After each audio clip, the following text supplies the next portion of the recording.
know you're all up in our business.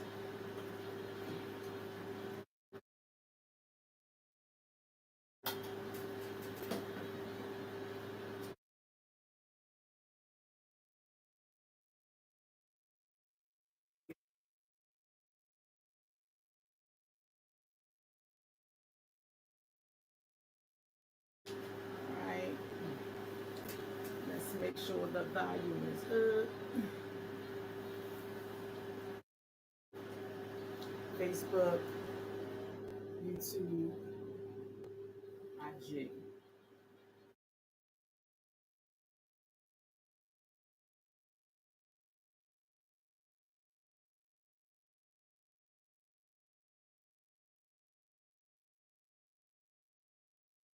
Because I'm not in my usual location. I'm coming back off of my vacation, and I think I'm not in vacation mode. Don't. I'm not there. Trust me, I'm not. So I can say welcome back. Welcome back, welcome back, welcome back. Tom, no good, no Tom.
Valerie, good evening, good evening, good evening.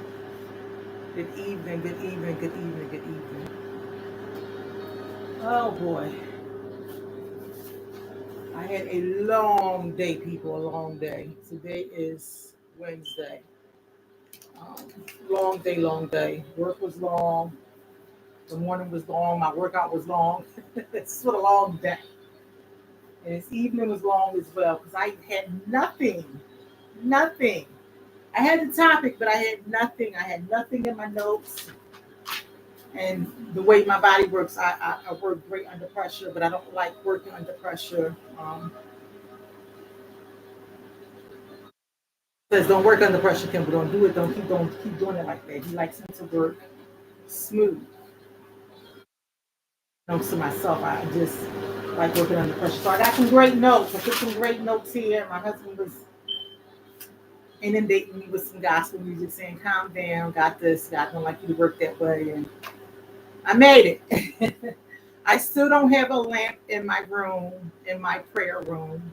I was going to order one on Amazon. So July something is coming up on Amazon. I don't know what that is, but some of my packages when I went on vacation didn't get they got canceled. So I got mad at Amazon and canceled everything else.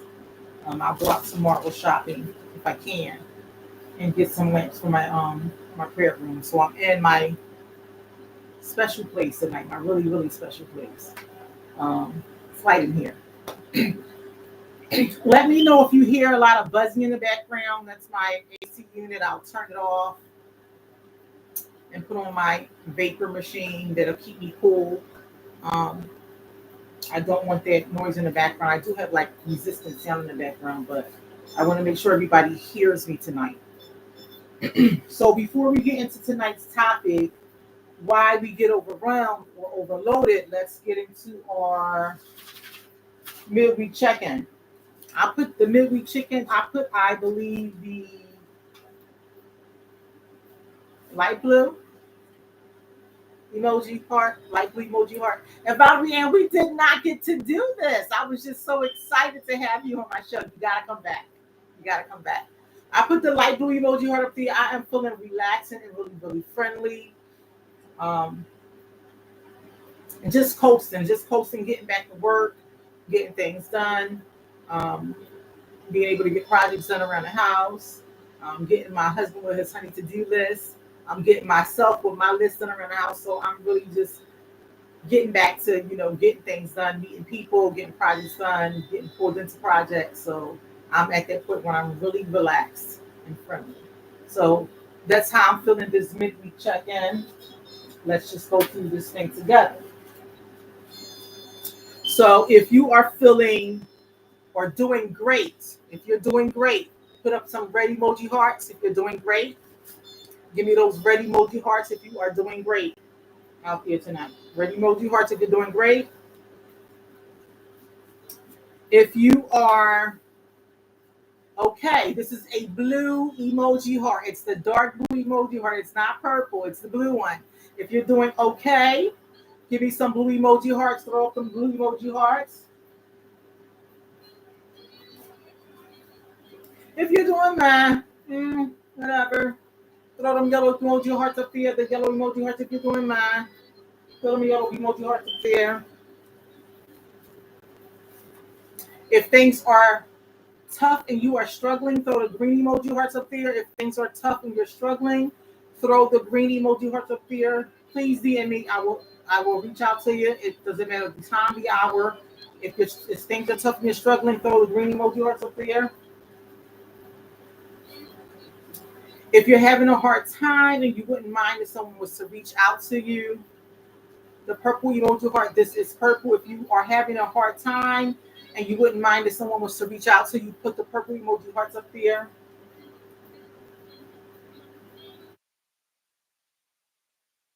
If you are in a really dark place, this is the red emoji heart with the broken lines in there.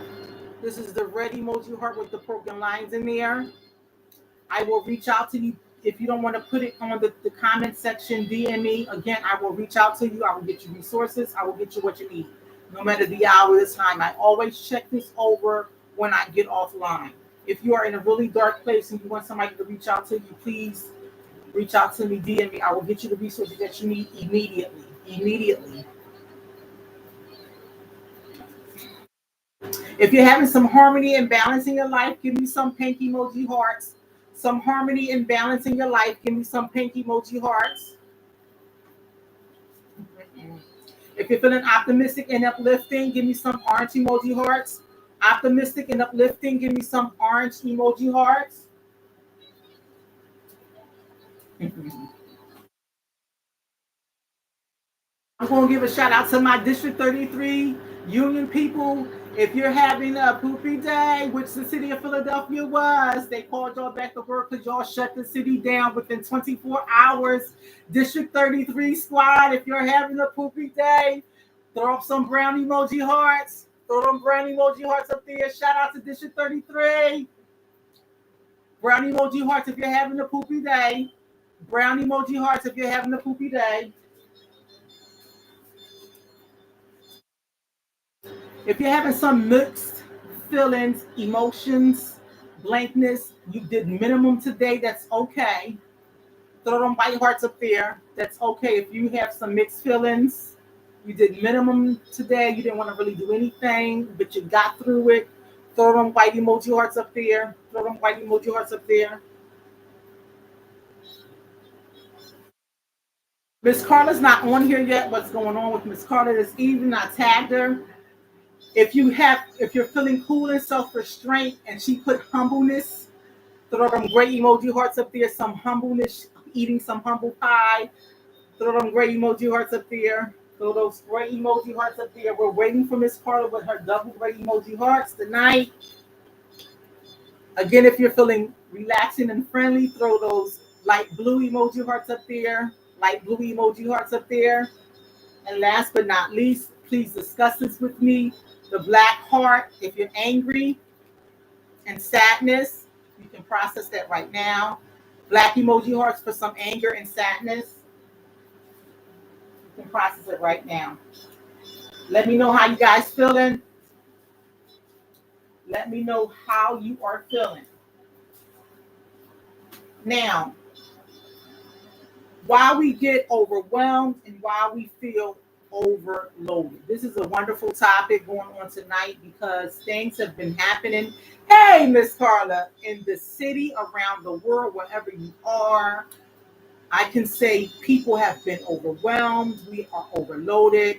We almost were at war in the United States. You know, our president made a decision. We have to follow behind the leader. Things have been happening all over the world. We are living in our last days. We are living in biblical times right now. Um, you know, the city of Philadelphia is an at-will state, so you can go to work today and they can just let you go, and they don't have to give you an answer as to why. Right now in Philly, um, as I gave a shout out to District 33, which is our union. It's a union here in Philadelphia, one of the major unions, one of the largest unions here in Philadelphia. They are on strike currently right now for better wages, better health care, and things of that nature. And we all know how that goes. Here in Philadelphia, the minimum wage still is at $7.25. Not saying that District 33, they're working at $7.25, but they need better wages. We all need better wages. So basically, the whole world is probably feeling overwhelmed and overloaded. So this is a great topic to get into tonight. Um, since I've been back, I got back in the city Sunday night, no, Saturday night. Went to church Sunday. It was an awesome message by my pastor, Pastor Jen and James Sauter from Revival Christian Church. Um, and as soon as I got back to work, that was the first thing that I heard. I'm overwhelmed. I'm overwhelmed. There's just too much going on. I can't take it. Some thoughts and feelings of sadness, depression, anxiety. And I'm like, it's just Tuesday. Because I went back to work on Tuesday and here today is Wednesday. So just imagine how many calls I took, right? And then just watching the news. It's amazing. And so I was talking to my youngest daughter, and I'm like, the whole city is you either have depressive mood, depression, anxiety. Um, so everybody is overwhelmed, even overloaded. So this was a perfect topic to talk about. I'm a nerd, so I had to look up the definition. Overwhelmed is having a large amount of demands, tasks, or even emotion. It's like being flooded or burnt, feel like you're being buried under a wave of things, a lot of tasks to handle, causing feelings of stress, anxiety, or even panic, and just like a lot of major hopelessness, having too much to do. And everybody always says, I wish it was more than 24 hours in a day. Mary J. Blige came out with this song 25/8. No, honey. I do not want more hours in a day. Because if there was more hours in a day, we would be trying to do even too much. More too much. So overwhelm is a complex problem. It's a multitude of responsibilities. A multitude of responsibilities. The person feels they lack the resources and skills or emotional capacity to deal with the situations effectively. To me, that sounds like we simmer on something that we know we can't handle on our own, and we try to deal with it anyway. I know I'm a person that used to didn't ask for help. I never used to ask for help. And I get that from my grandmother. She was a very, very strong, independent woman. My grandma would carry 10 grocery bags in the house by herself. One would be around her neck and the other ones would be on her arms. And she's like, did y'all see me outside? I'm like, Grandma, no one asked you to carry all 10 of them bags in the house by yourself. You should have came in the house first and got us, but you came outside and helped you. And most women are like that. We will pick a refrigerator up before we say, could you come move this for me? So it's a person's feel they lack the resources and skills or emotional capacity to deal with a situation effectively. And you get physical symptoms from feeling overwhelmed or overloaded. Rapid heartbeat, difficulty breathing, fatigue. You struggle with concentration, making perfectly good decisions sometimes, or even thinking clearly. Having too many demands on your time and your energy and experiencing significant life changes. Haven't we been experiencing that? Oh my goodness, since 2025 have come in. And it's just the 7th month of the year, right? There's lots of stressors, being unable to cope, causing emotional, physical, and cognitive issues. And as I just was saying, in Philadelphia right now, this is major news to me. District, again, the Union District, DC 33, they're on strike. Everybody wants a pay raise. Everybody wants fair wages. Everybody wants good health insurance. Without those things, you can't function. If you don't have the proper money to feed your family, you can't function. If you don't have the proper health insurance to make sure you're properly taking care of your physical body, you can't function. Everything falls apart. I always say your whole body is a system: physical, mental, spiritual. If one of those things fall apart, the whole system is going to come apart eventually, right? Cost of living has not been touched. Cost of living is supposed to go up at a job every 3 years. It has not been touched not since COVID. And COVID's been gone 4 or 5 years now. I know when I used to work in residential, we never got a raise for residential because we were federally funded. We never got cost of living raise at all. And I've been out of residential since 2015.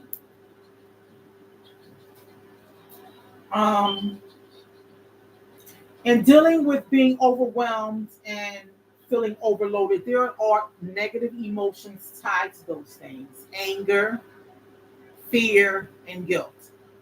And the guilt is knowing that you have too much on your plate and not delegating tasks out. Knowing that there's too much on your plate, and pushing things back and saying, I'll do that later. And everything is important to us. Every single thing is important to us.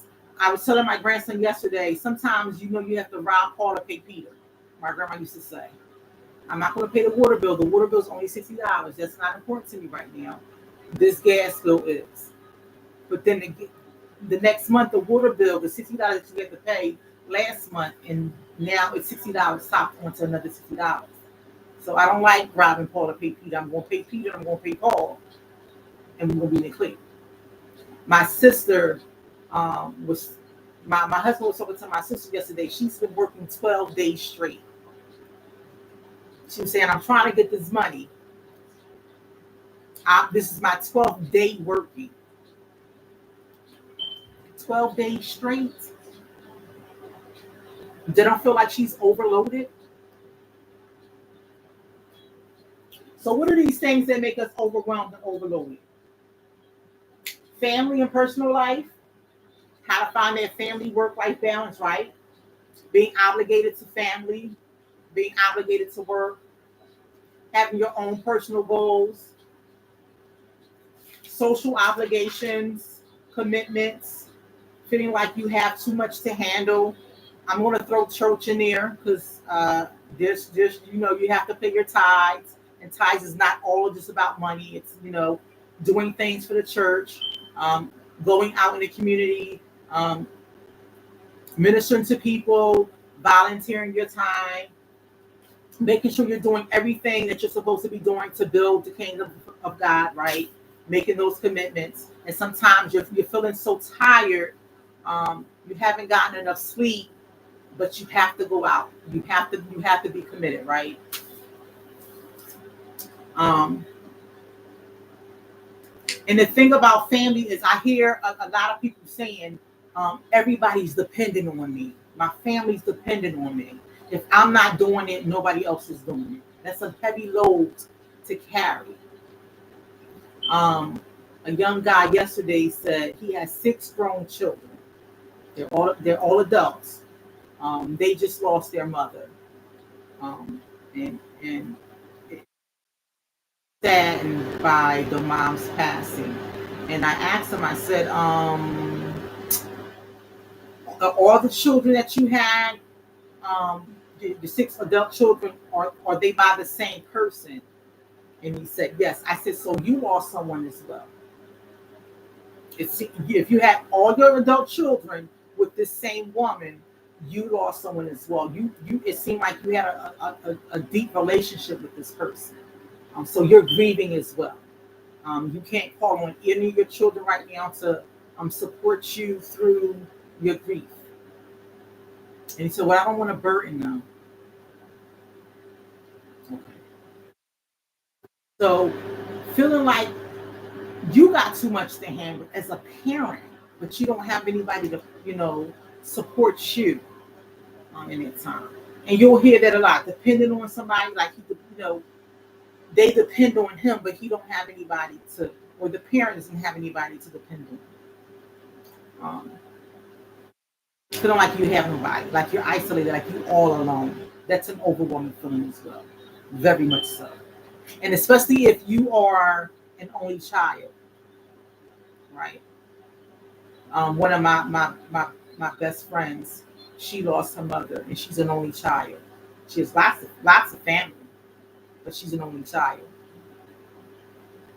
I try to reach out to her as much as I can because I know that road she can go down, even though we're um, only friends through, growing up together through school. But I still know her.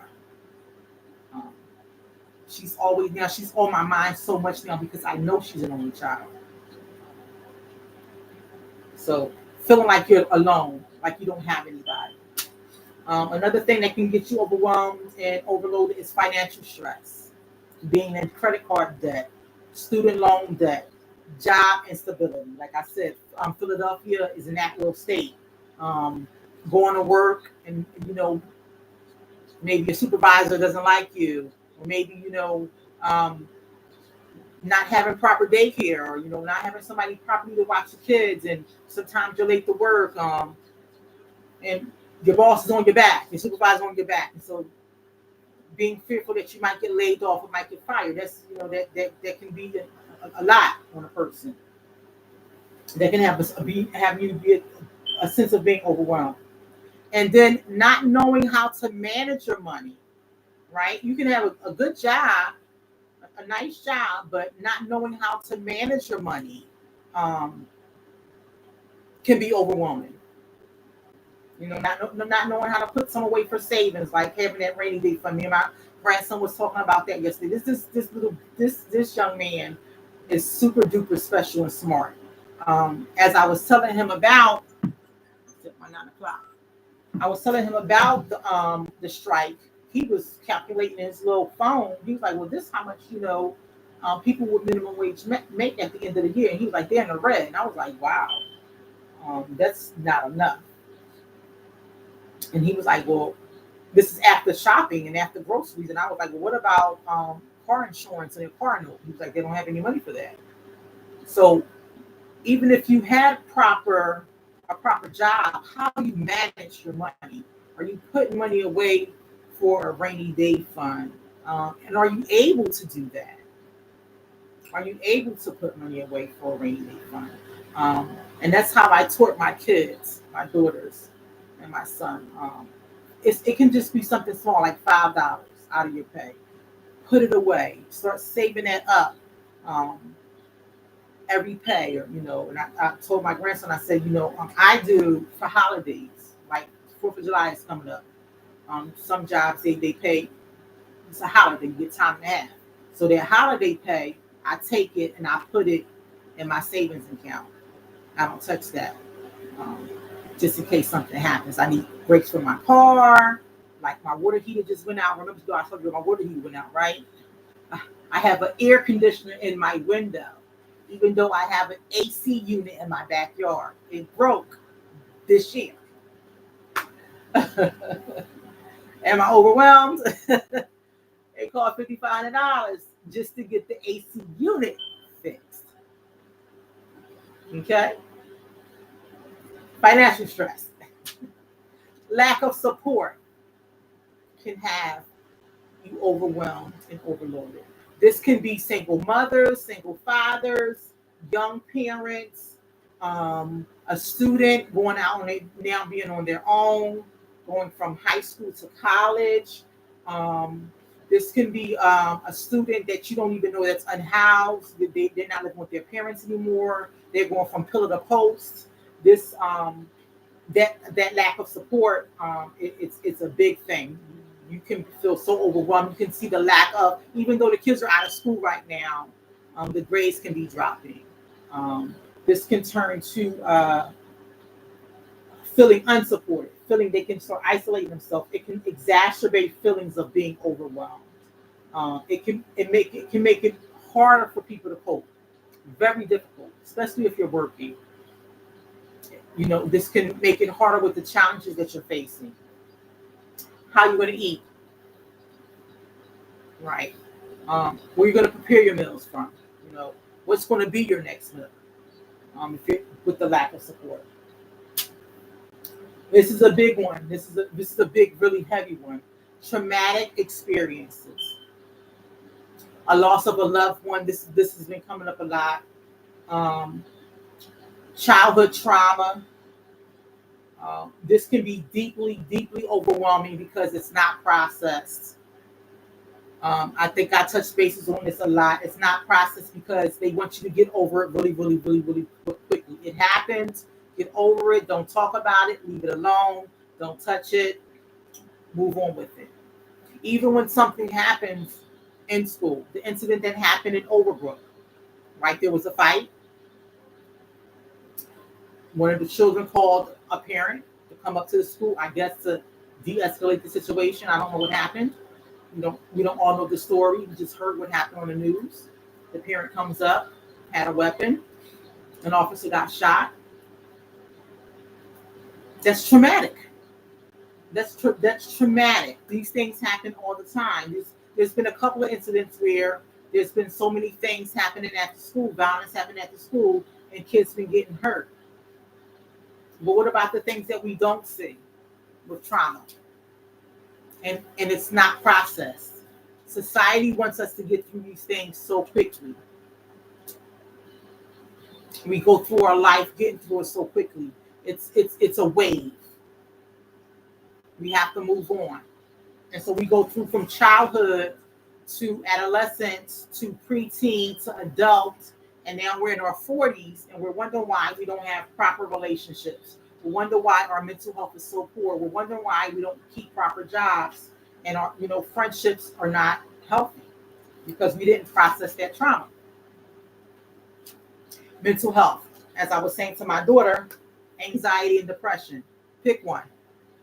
Those are the most two popular mental health diagnoses in America right now. Half of the world has anxiety, half of the world has depression. It intensifies the feelings of overwhelm when you're overwhelmed. And it makes it harder to manage your daily stressors every single day. You can have a complex of both of them. Road rage, it's anxiety. Oh my God, this person, it just happened. An retired police officer that works for school now got shot. Oh my God. Isn't that something to feel anxious over? I'm driving in my car. Apparently, I think they were going to work, don't know. And someone shot him in the face. Anxiety goes up. I drive every day to work.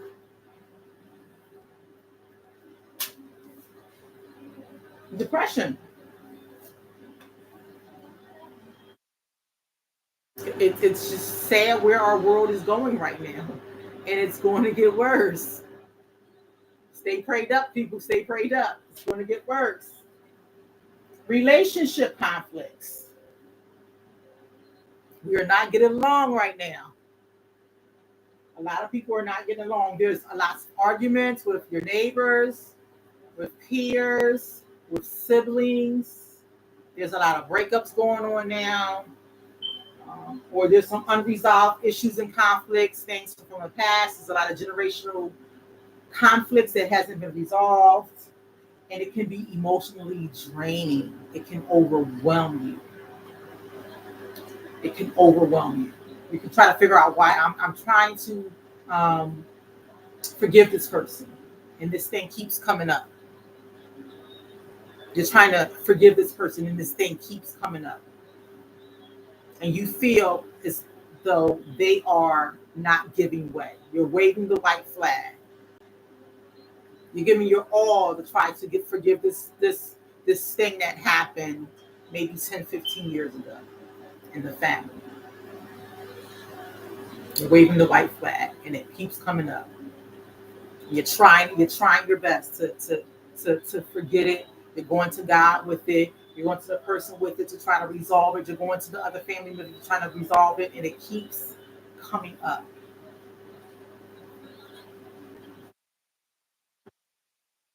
It's emotionally draining. Unrealistic expectations. Unrealistic expectations. Self-imposed pressures, setting excessively high expectations. That is one of the things that you sometimes have to step back and say, maybe they are not ready.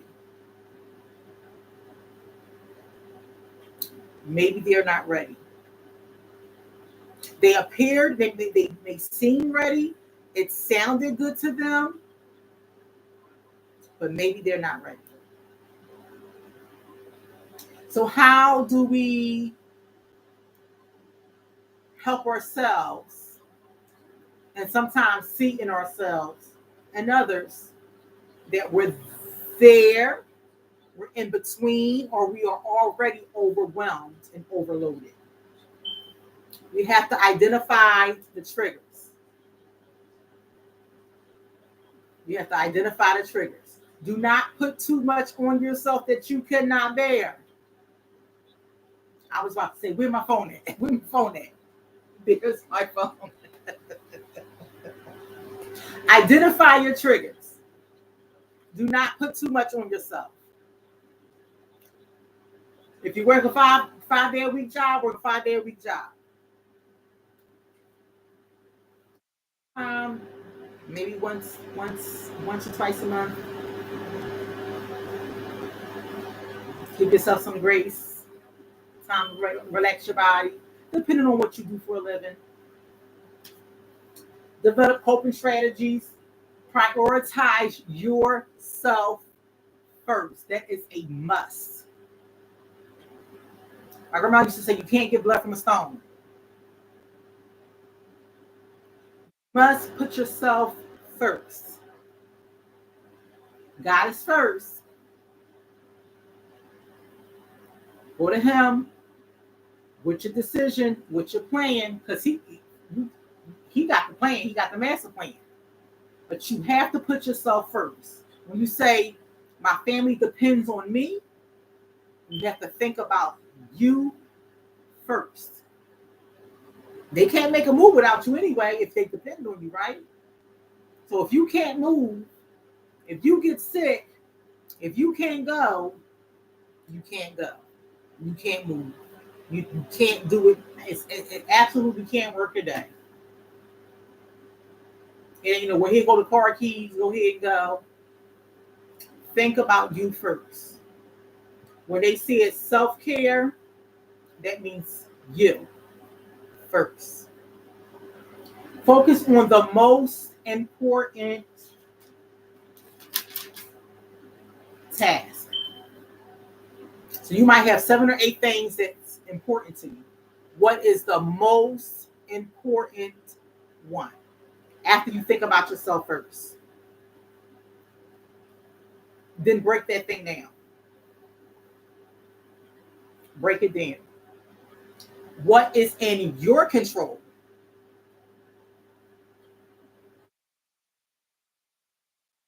What is what it is that you can manage? What is something that's manageable to you in those 7 or 8 things?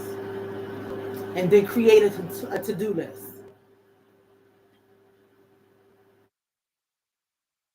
And if you can, are you able to delegate something out in that 7 or 8 things to those people that depend on you? Because this is where you want to build your support at. If those people depend on you, that means they can support you, they can help you. Are you able to delegate something out to at least 1 or 2 of those people? Because I started seeing myself as I see my grandma. Came home one day and I got 7 or 8 bags. And this is when they gave out bags. It's not when we had to bring our own bags. Going to cousin supermarket from Fifth and Luzerne, I got 8 bags. I got 4 here, 4 here, and they heavy. Walking in the house and I drop all the bags. And I got 2 more bags in the car. And I say, "Oh girl, you in here sitting here eating some cereal?" I got all these bags in my hand. And she got cereal in her mouth. She said, "Well, Mom, you ain't say nothing. You could have called." And I hate when I sound like a mother, like my grandma. I said, "You ain't seen me with all these bags." And she was like, "No, I'm in the kitchen eating cereal." And she said, "Mom, all you had to do was ask for help." And I was so tired. And my daughter's like 102 pounds. I'm a biggin, I'm a biggin, I'm a biggin. And I just fell into her arms and I said, "Baby, I don't know how to ask for help." And I started crying. I was crying. And my oldest daughter said, "Mom, I know.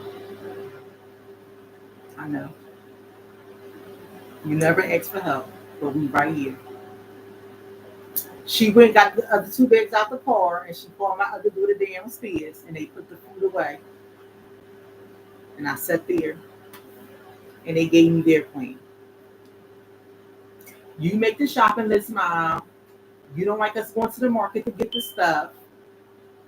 You'll go get the list. You'll tell us where you're going to go. We'll meet you at the door. We'll get the bags out of the car and Tamara will put the," because I'm particular about where I want to get my stuff from, how I want to put the stuff away, how I want to put the stuff in the bags at the market.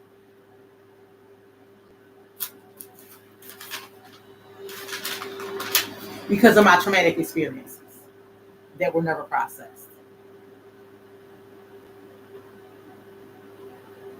Things have to be a little bit perfect for me because I had no control as a child. So I have to control how things are put in my grocery bags, where they go in the car, where they go in the cupboards. Not anymore. God fixed all of that. Thank you. He fixed all of it. But at that moment in time, because I lost control as a child, I had to gain control because I did not process that trauma. As an adult, I had to make sure I had control over ketchup and eggs and fruits from a market.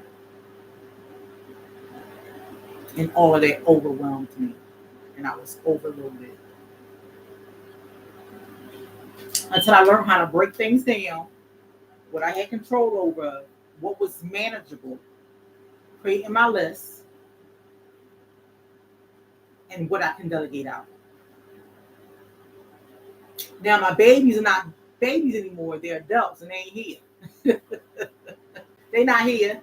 My husband here, just me and him, my grandson.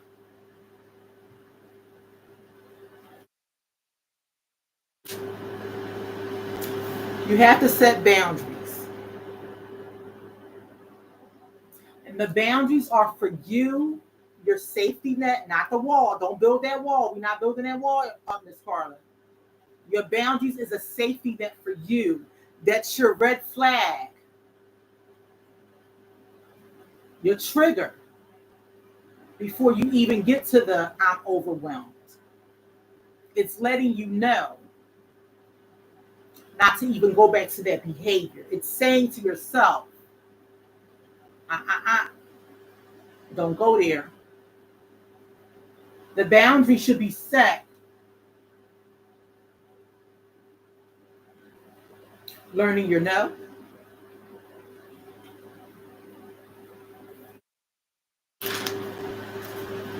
Understanding that you don't have a lack of support, that you have support, that you have to reach out.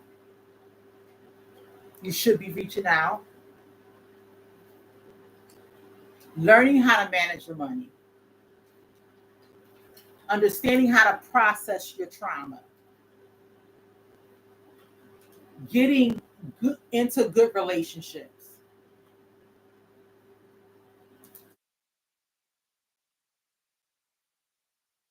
Prioritizing yourself first.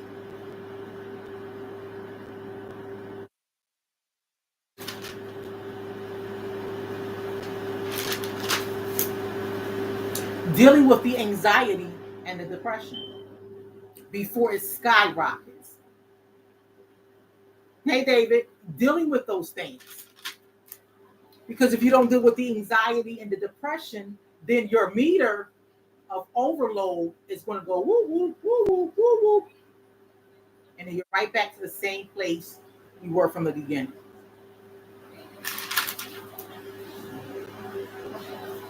So, the Healing Journal,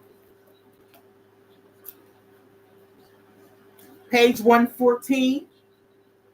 Learning to clarify and identify your boundaries by visualizing and naming your limits and learning your no. As you heal, the journey to not saying yes will be difficult. Understand this: when you say no, it doesn't mean that you can't. It means you are capable of making a choice, and no is the choice you've chosen. It creates boundaries in your relationships. No dignifies your needs. It replenishes you and gives others an opportunity to pour into you. Now take care of you.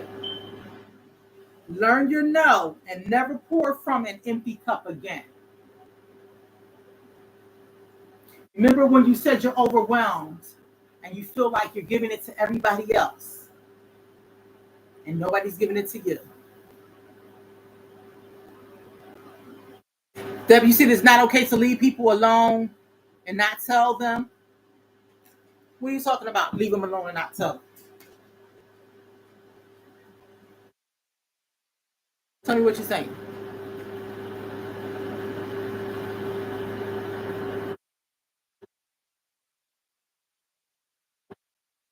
You will pour into others and have others pour into you. Because with unresolved traumatic experiences, your no may have gotten lost.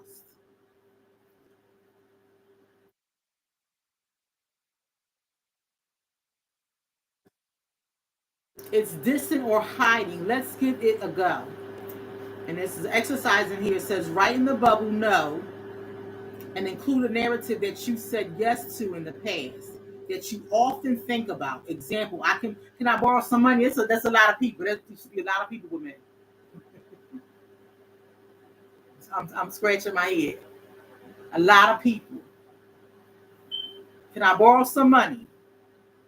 And can you say no without an explanation?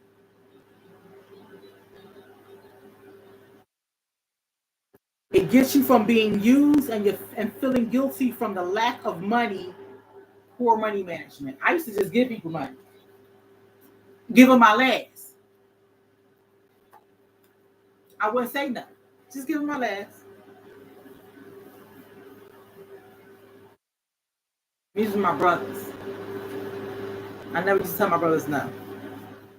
I got four. Four brothers. I never used to tell them no.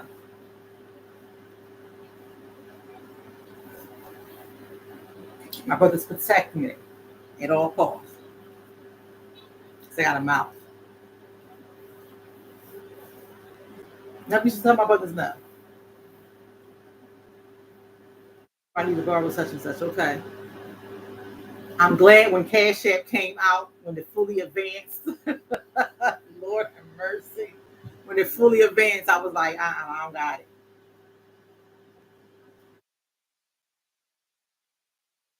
But you have to learn your no. You have to learn to say no. Schedule breaks. Step away. When there is family issues and it's not really involving you, because sometimes we get pulled into other people's mess and it overwhelms us. Step away. The best thing you can do for that is get on your knees and pray. I don't like drama. Don't like it. Don't pull me to somebody's drama. I was never like that in school. The he said, she said, did you hear about such and such and blah, blah, blah. I don't like it. I don't gossip. Do we, Deb? We don't gossip, Deb, do we? We don't gossip. My other friend on here that I talk to a lot on the phone, we get on the phone, we talk for 3 or 4 hours, muff.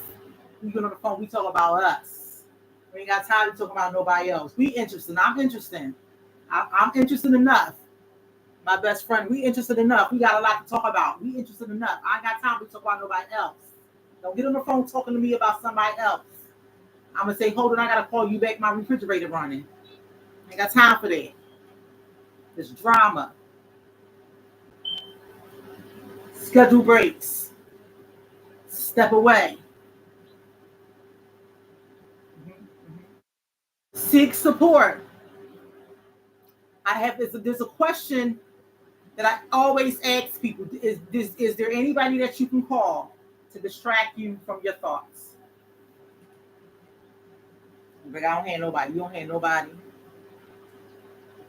A family member, a friend, a co-worker, a priest, a rabbi. You don't have nobody. You don't have nobody. Okay, we're gonna move on with the question. We might go back to that one. And sometimes we do feel that way. That we don't have anybody. We do feel that way. That we don't have anybody. But there's a body. There's a body.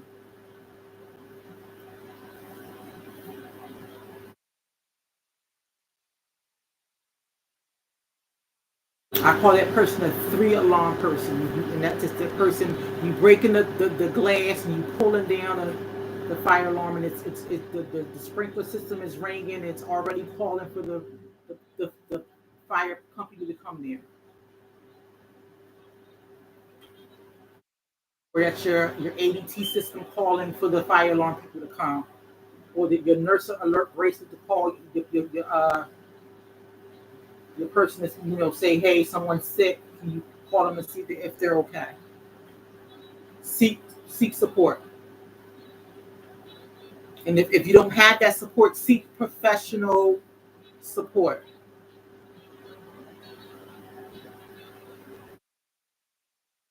Physical activities. Anxiety and depression. Anxiety will keep your mind racing, your heart pumping. You're feeling nervous and anxious. You want to walk around. You can't think. You can't. Physical activity. So if you feel like you got to keep moving around until your brain catches up with the body. Depression, it'll make you want to just stop and not do anything. Lack of motivation. Read. Listen to some music, some praise and worship. You got to get that heart and the mind going again. Get motivated. You can't just listen to, woe is me. You got to get yourself going. Physical activity will help get yourself going. That one day it's okay. It's okay to say, okay, today is not my day. I'm going to lay in this bed. I don't want to do anything. I don't want to brush my teeth. I'm not going to wash up. I'm going to lay here. And your mind and your body may want to just do that.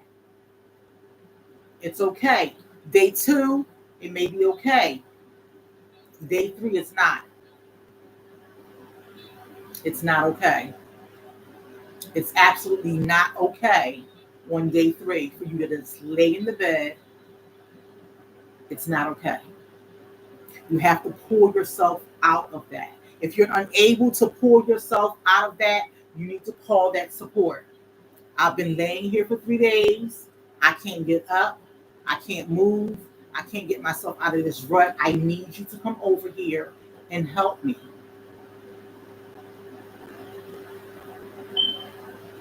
You have to call that person to get you out of that rut. I used to do that to my mom all the time. Mom, you got to get up out this bed. You don't look right. Your hair's not combed. You haven't brushed your teeth. You're starting to smell. Mom, I got to get you in the bathtub. Mom, let's get up. And she's like, don't bother me. Kimble, just leave me here. I don't want to. Please, Mom, I'll wash you. Let's get up. Sometimes I will be halfway in the tub with my mother, washing her, getting her up. What she wouldn't let me do was brush her teeth. She's like, you ain't putting your hands in my mouth.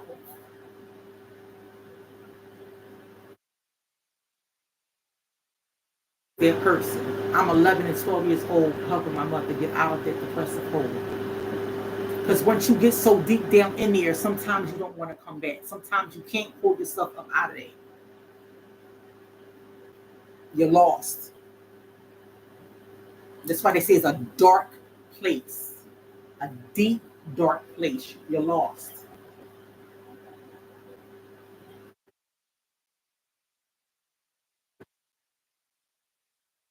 Hobbies. We all should have some type of hobbies. Crocheting, reading books, listening to music,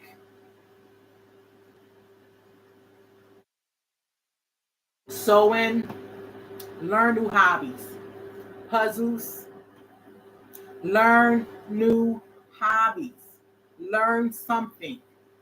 The mind is so intricate, it will want to learn something. If you're amused by something, learn something.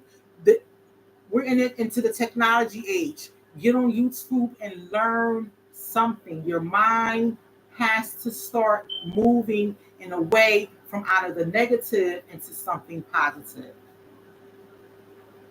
Jewelry making, acrylic something. It's so many things out there. You can just put it into YouTube and just watch it. Your body doesn't have to be moving. Just put it in there and watch it on YouTube. Your mind will start to go forth. And after a while, you're like, oh, I can do that. I can do a DIY. You'll start to see, like, how can I order these items? Amazon give you everything, right? Amazon brings stuff right to your door. The stuff coming to your door. Now you out the bed, you got your socks on, your shoes on, you took a shower, you eat a bowl of cereal. Now you're up. Now you're doing something. Now you have a hobby. 2 or 3 months down the line, you got a little business online. Practice self-care.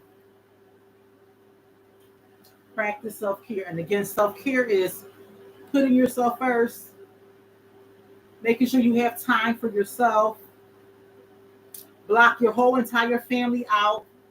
Self-care can be just 5 minutes.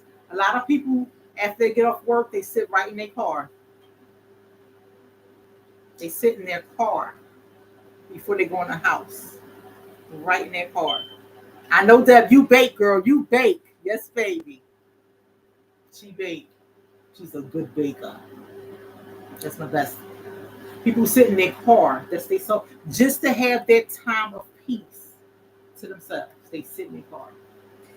Self-care. Relax. My number one thing is get proper rest.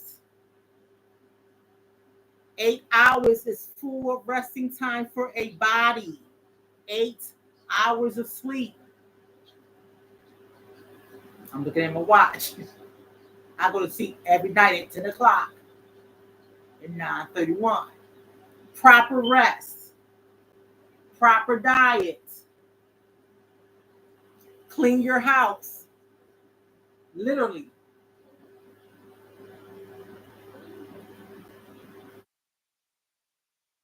Proper rest, proper diet, proper sleep. You have to get yourself into a routine.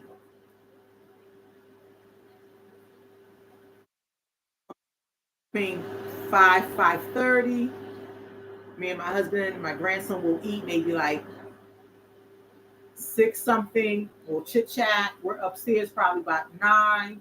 I'm in the bed. My head is a little at 10 o'clock. I'm out. This is every single day, except Fridays because Dateline on Fridays and I watch Dateline.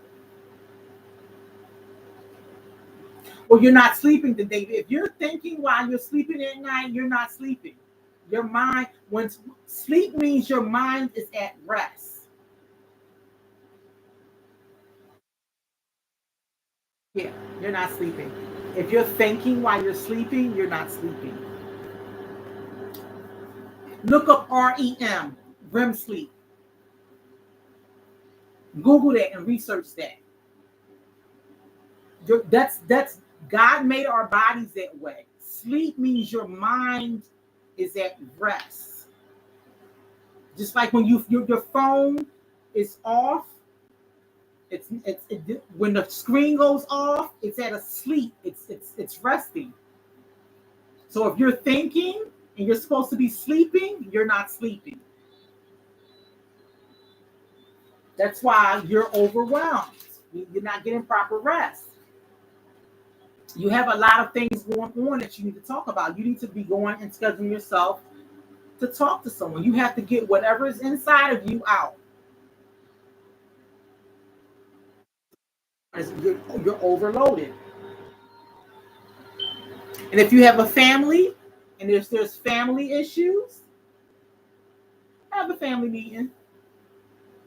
I don't know what happened to those. We used to have them at this house all the time. Have a family meeting. Family meeting. So who that live in the house, have a meeting. Not on Zoom, not FaceTiming everybody that live in the house. Come on, sit down, living room, kitchen, wherever you're at. We having a meeting. Anybody got anything to discuss? Any problems, any issues? You all need to sit down and have a meeting. Let's play the air. One of the problems that everybody have is who's cleaning the dishes, who eating up the cereal, who doing this, who doing that. Have a meeting in the house. And in the family, there should be time together with the whole family having a trip together. Family time together because that don't happen as much. It should be happening because remember, their work-life balance, right? Or time. Everybody working different hours and jobs. You can't really see your kids. Kids can't see you.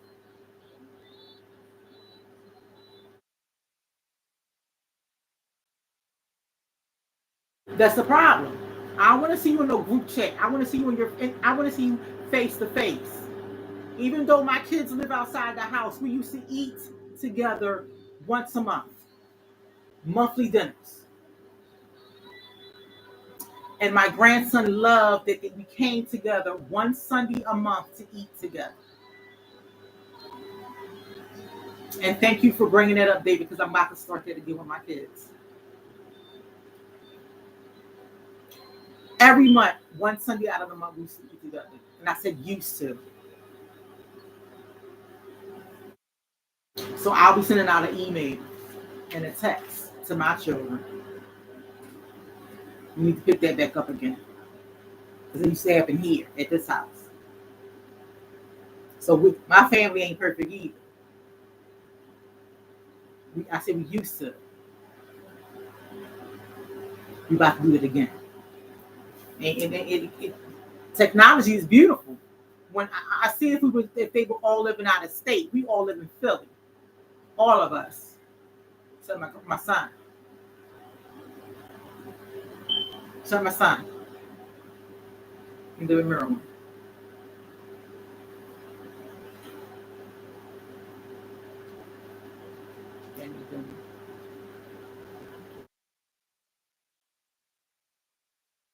That'll make my grandson happy.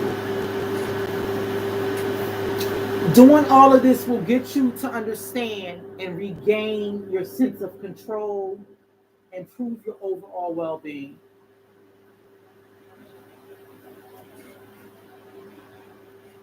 Relax, proper sleep, proper diet, literally cleaning your house, getting that sense of family back together, their work-life balance. Remember, create your to-do list. In my healing journal, no coincidence, on page 148, there is a to-do list. And then it has check-in. Today I will. My self-care for today is.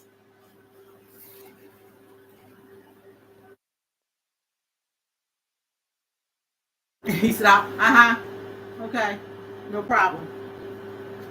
In my healing journal, I have a to-do list a day. Checking in today I feel. Today I will. And then my self-care today is. It's in my book. Book is available. Again, I'm going to be doing a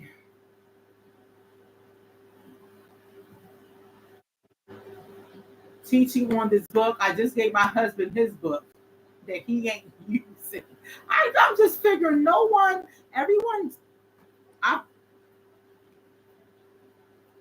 sold over 400 and something copies of this book, The Healing Journal. And I've talked to so many people, and no one has wrote in this book. This is my book. And I ain't even write my I know, Miss Berg. I love you. No one has wrote it. My own daughter, she said, Mom, I ain't writing a book. I said, Samara, start using this book, girl. I had financial stress. I'm $110,000 in debt. Okay, for that book, not for the book. Student loans, student loans, student loans. Praise God, praise God. Use this book. This book is the bomb. I wrote this book coming out of my healing. Coming out of my healing is a wonderful tool. If you do not want to write in the pages, you do not have to. Get you a composition book and go to town on it. David, you got this book. You got this book.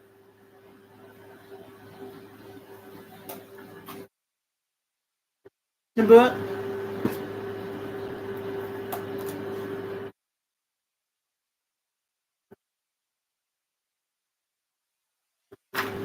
And you wrote your own book. I just uppercut you real quick.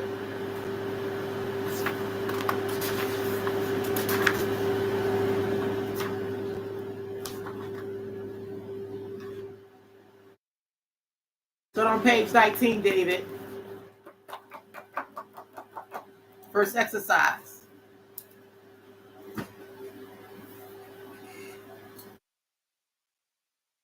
Last thing for being overwhelmed. I have mirrors all over my house. I can't show you all my mirror in the back because it's cracked. The slide mirror, it fell. It fell. But every morning, this is serious. Every morning, the mirror in the bathroom, when you take a shower, it gets really sorry, I'm blinding you guys. It gets really steamy in your bathroom. Every morning I write a different affirmation on that mirror. So if I don't see it, my husband see it, or my grandson sees it. And this mirror is really special because it's a double mirror. It shows two sides. One side it's far away, and the other side is really close up. But this was a mirror that I gave my dad before he passed. He had throat cancer, so his tongue was so large it couldn't go in his mouth; it was hanging out. Um, and my dad was, let's just say, he was a prideful man. Um, and so he would say, "Give me the mirror so I can see how I look today. Give me the mirror so I can see how I look." And I would give it to him, and he would look at himself. I say, "Daddy, you look okay. You look all right. You look all right. It ain't great. It ain't great, but you look all right." But I would tell him, look at yourself and say, I'm still handsome. So if you have your mirrors in your home, in your shower, and it steams up, put a heart up there. You are loved. You are loved. Say positive affirmations to yourself every single day. If you don't know any, I will send you some. But John 3:16 is the most powerful affirmation you can ever have. Ever have. For God so loved the world that he gave his only begotten son. His only begotten son to die for you and for me. Because he loved us that much. So you are loved.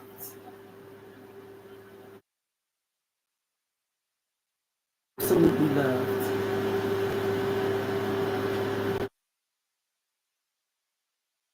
Absolutely loved. Never forget that.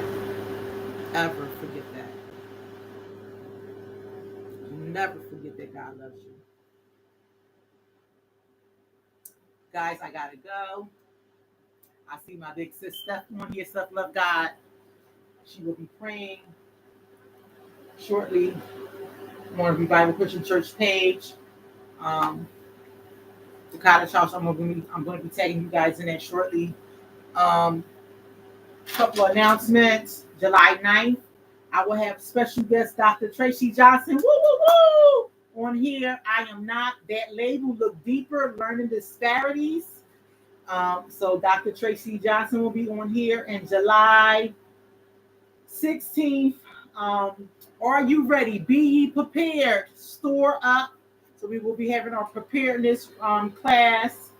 I spoke about that before, but Sister Julia will be on here letting us know what that looks like. Um, so are you ready?